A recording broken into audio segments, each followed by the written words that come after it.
Ah, wonderful, wonderful. Okay, hello. How's it going? Pleasure to see you. Thanks for stopping by. I'm pretty happy today. I'm going to be trying a special store pick that I picked up a few years ago. Uh, Honestly, because the manager of the store recommended it. And it was only after I had it a couple times and thought, wow, this is really good. I got to do some research. Like, what's this whiskey company all about? That I find out that this is actually a pretty special bottle. This, if you're not familiar, is a Blue Note Juke Joint Whiskey barrel proof single barrel. And why is this barrel particularly good? Uh, Honestly, by the luck of the draw, by Mother Nature herself, this is a survivor barrel. Yeah, this is barrel number 18392, 62.30% alcohol. It's 124.6 proof. And this is just wicked good. Wow, this is wicked good. The story goes, I walked into a liquor store right by my parents' house. I asked to speak to the store manager, or at least to whoever, if there was somebody in the building that had actually picked any of the whiskey that they had in their single barrel section.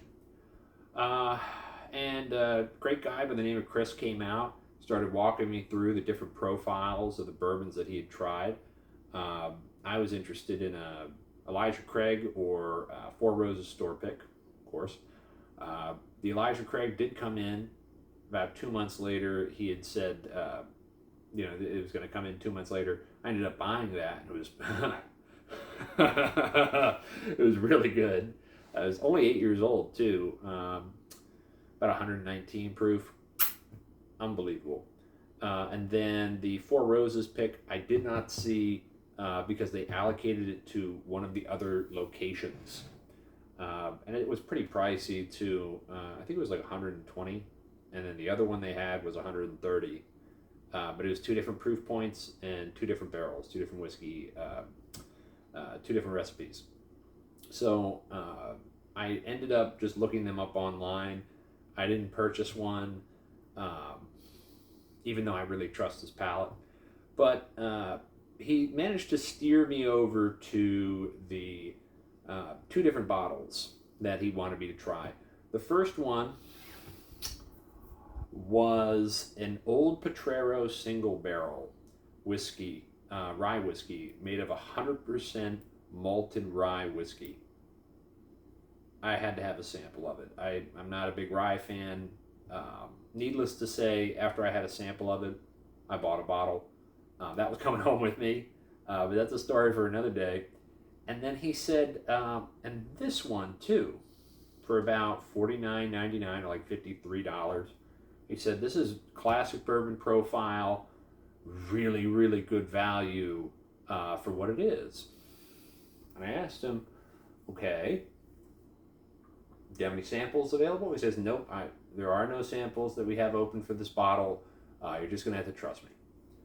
And I had already tasted a really good rye whiskey, and the guy really knows how to pick his rye whiskeys, and as it turns out, his bourbons too.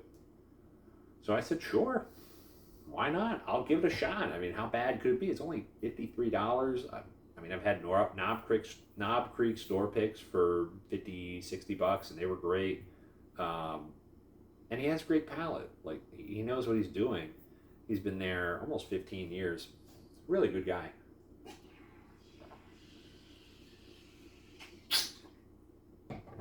And so I took a chance. I brought it home, and it tastes great. Tastes great. Smells great. Let's get into that. It's been a while.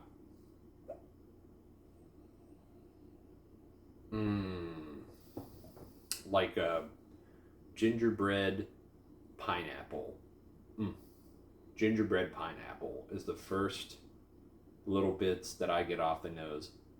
Not proofy at all, just a full-blooded gingerbread pineapple. Little caramel drizzle on top of that. Mm, mm, mm, mm.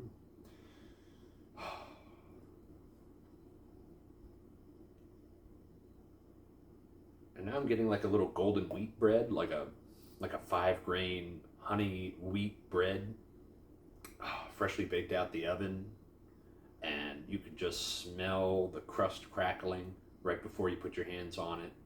Um, it's just soft on the inside. It's just begging for some butter. Mm, mm, mm.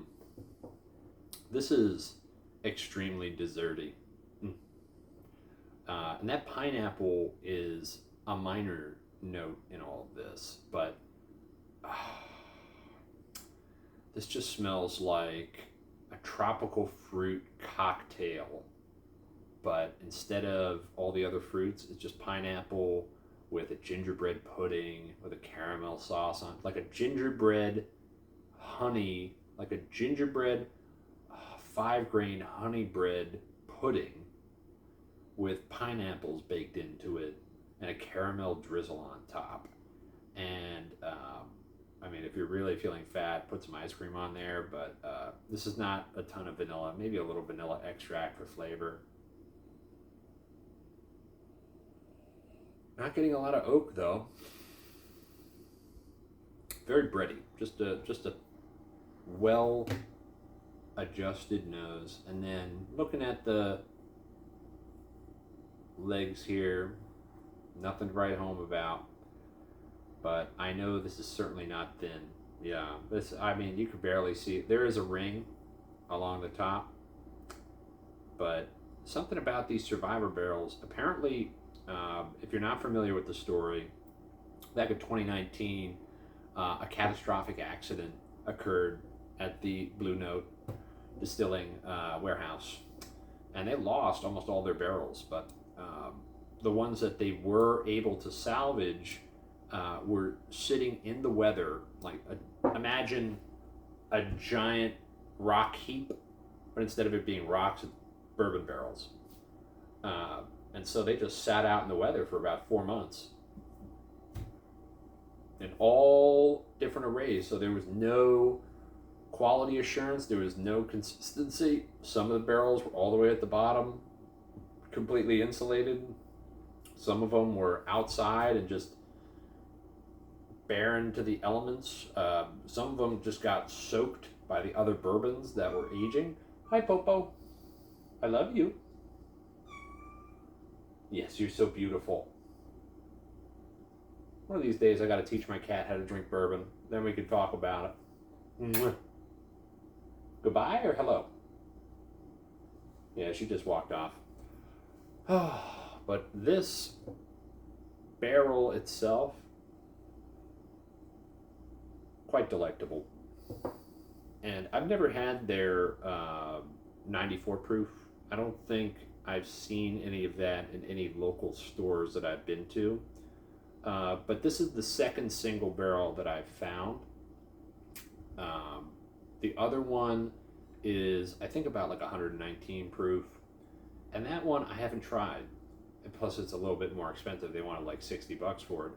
But this one, I just bought the one. I know they still have some somewhere in a warehouse someplace, because for whatever reason, nobody buys this whiskey. I mean, I talked to him. I talked to the manager about it, and he said, yeah, it's just something about this $50 whiskey, $50-$60, compared to the other stuff in their other stores. It just doesn't have the same brand recognition. And this is distilled in Kentucky, and then it's bottled by, in Memphis, Tennessee. So this is Kentucky aged. This is Kentucky whiskey that's been distilled in Kentucky, and it's straight bourbon whiskey. It's crafted in Memphis. I mean, what is there to not like about this? And look at this old label here. Like, that's beautiful. It's amazing. But enough about that. I'm going to try it now. Oh, this is always so much fun.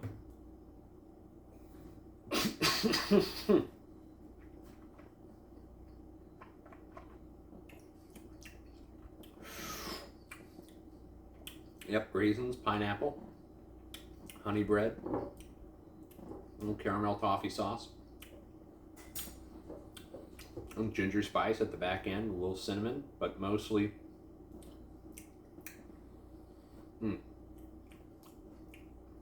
yeah, decent mouthfeel. Really nice finish. Mm, mm, mm, mm. That was like a hot coal. It just went in my mouth and then went right down. Mm, mm, mm. That's good. As you can see, I'm still chewing it. Yeah, it left quite an impression. It's making me see double. This has got some punch to it.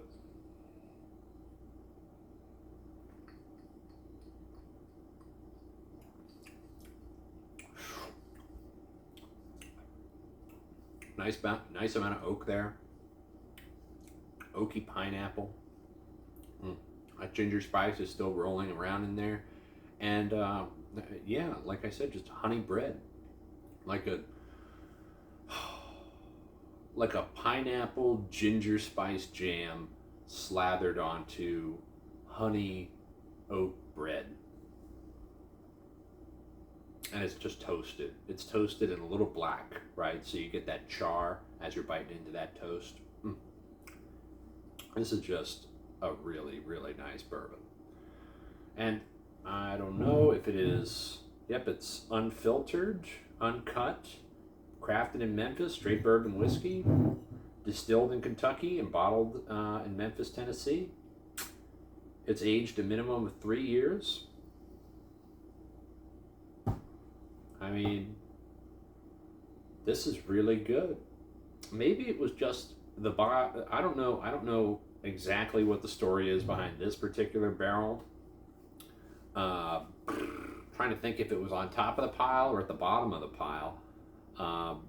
It'd be kind of cool if it was upside down and underneath a mountain and next to a river, so it got extra air inside the barrel. There was a fox that did a small sniff around it a couple days every single week just to check on the contents, and it would lick the fragments of sugar off of the rim of the wood. You know, just some crazy story about it. No, this is just a sweet, decadent bourbon that I truly enjoy, and for only $50, $49, $53. This beats the pants out of a lot of my other pours. It's just great. I mean, it's just great.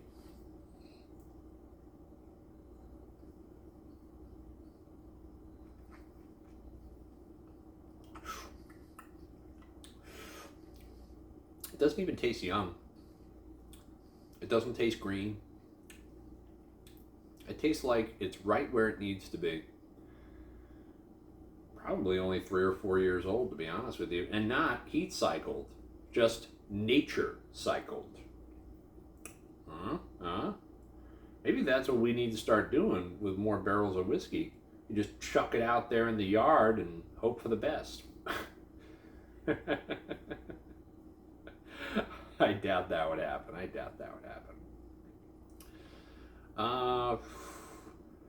In general, I think the mouthfeel is great. The taste is delicious. No surprises here on the palate. No surprises here on the nose. The finish is long lasting. I'm still tasting the finish from when I sipped it. And now I'm getting like a pineapple syrup. Like, you know, when you finish off a pineapple, and then you let's say you were to mix that pineapple with a bunch of other fruit, and when you finished with it, there's water that's dripped off the fruit and ended up at the bottom of the bowl, but it still tastes a little bit like pineapple, despite there being other fruits in there. That's kind of aftertaste I'm getting. It's just a mild pineapple. That's good. And it's still going. I'm still tasting this bourbon. And for only $50, and it's not that old either, but it just tastes nice. I think the sweet spot that is generally accepted is 6 to 8 years is where a good barrel of bourbon needs to be to taste pretty good. And then 8 years old to 12 years old is, about the tippity top of the pyramid. Then after that, 13, 14, the teens, you got to watch them. You got to watch these barrels, or they get over oaked. They get too mature. They turn into, dare I say it, Elijah Craig 18. Bum, bum, bum, bum, bum, bum, bum, bum. Single barrel, not the Heaven Hills 18, but that's the common gripe. I've never tried that. I've never tried the Heaven Hill 18 single barrel. It would probably be right up my jam.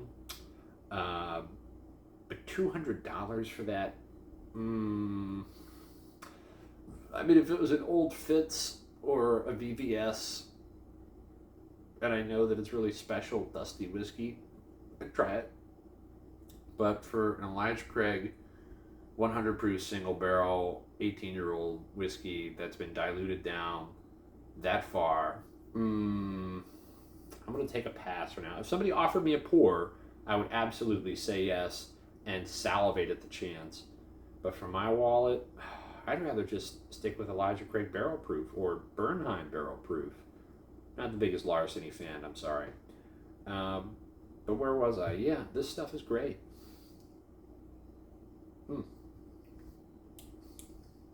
Just gets on its bicycle, does circles around me. That's really nice. We're going to add a little bit of water now. See how that helps things. Boop. Give it a little mix. And just wait. Just wait and hang out. How's everybody's day been? Oh, Jesus. Good, I hope. Had an uneventful day at work today. We're working on a big job, and we got to get it done. I start classes in a few weeks. That's really cool. It's the beginning of August right now. I will start classes at my local community college in 3 weeks. I am a tradesman. I don't do school. I know how to pick up a pencil and a piece of paper and write down some notes, but I'm not the sharpest tool in the shed, so that's probably why I am going to school in my tender old age of 30. But now is better than never, and I really do need that education, and so that's why I'm going. But, man, it's going to start in 3 weeks, and then after that, I'm going to have no free time. That's going to stink like fish. But you know what? It's worth it. I can't complain. If I had to think about it, I would do it 100 times over 100. Just ready for it. A little lighter, sweeter nose. And there's like a sweet tobacco leaf that just slipped on in there.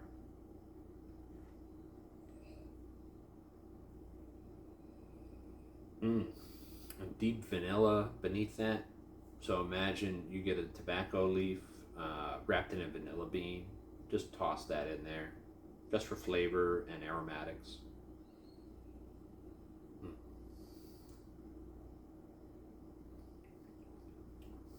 Yeah. A little bit of tobacco comes out when you add some water. A little bit of tobacco, but not in a bad way. Not in a bad way.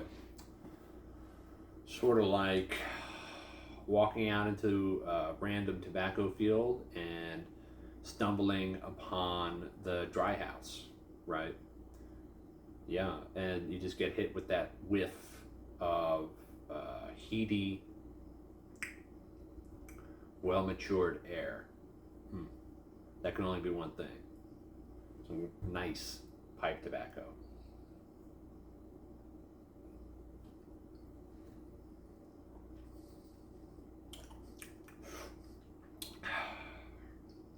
Man, that's good.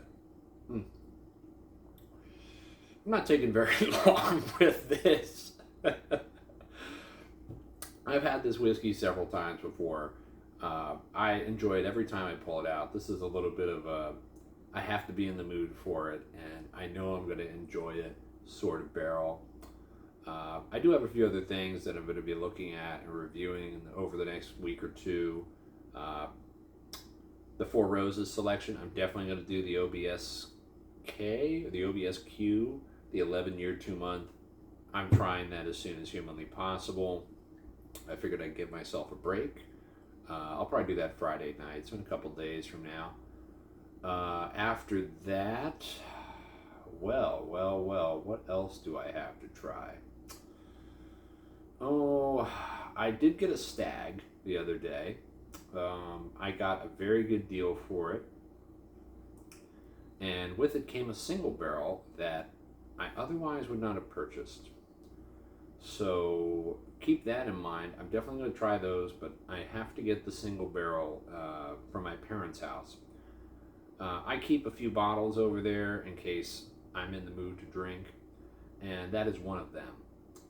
So I will try it out. In fact, I was pleasantly surprised, but I'm not going to give too much away. And then after that, tried the Four Roses. Ooh, you know what I do have? I have either the Discovery 11 that I could sip on and try, or yes, the Discovery 11, which I'm very excited about. I could try that. I have the A224 Bernheim Barrel Proof that I could try, but I only have one bottle of that. And I still have the Bernheim C9 or the B923, which I liked. I have 2 bottles of that. I thought that was really good. Maybe I might try that, and then after that one, try the A224 batch for this year. Depends. You know, I could just be simple and just do a review of old Weller Antique 107. I've got a bottle of that. I could try that.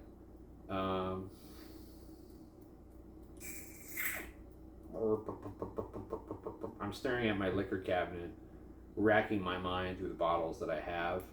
I don't really want to drink a rye during the heat of summer. Sue me. But, you know, if I had to think of something, it'll probably be something. I mean, that sounds pretty specific, right? Well, I think I'm going to drink the last of this, and I'm going to leave you alone.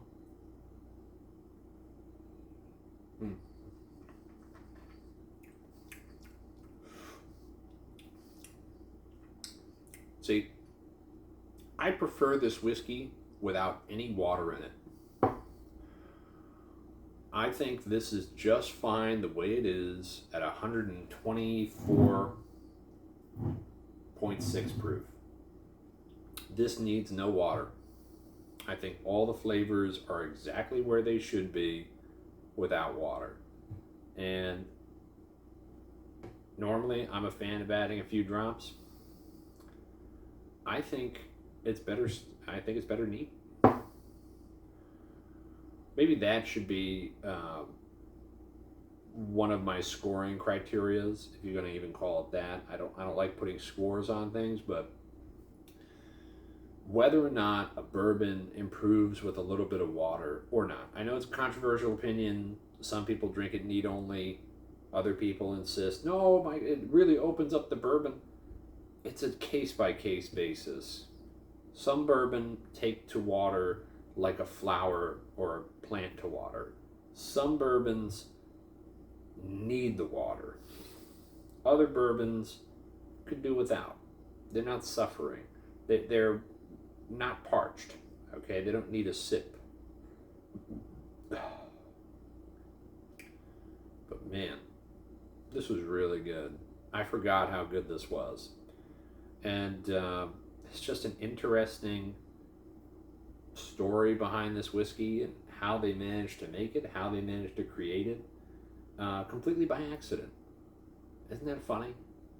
And through a catastrophic destructive event, they were able to take from the ashes something which was broken and reforge it into a desirable piece of history that people could purchase, that could keep the distillery alive, that they could make a new brand and have some demand for it. And I think now you can actually get single barrels from Blue Note without their survival barrel. They're not necessarily survivor barrels. But man, I would like to try one of the single barrels that they have, that they intended to age the way that they wanted to age it, against one of the survivor barrels. I'd really like to try that, because it'd be really disappointing if, because of how much variation there was between all the different barrels and how their yeast must have reacted to it, if this is just a unicorn of the brand itself, or if it's just so off profile. I hope not. I really hope not. But the only way I'll do that is, and the only way I'll know, is if I go and find one that's a little bit more recent. Probably the one for $60. I don't think I'll go back and get some more of this one. Save myself $10. Cheers. Thank you very much for watching. Thank you for being with me, whiskey.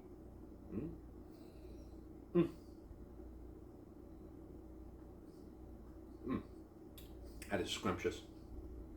And I can't wait to smell this in the morning. An empty glass gives you and your nose some sass, especially after drinking bourbon out of it. Good night.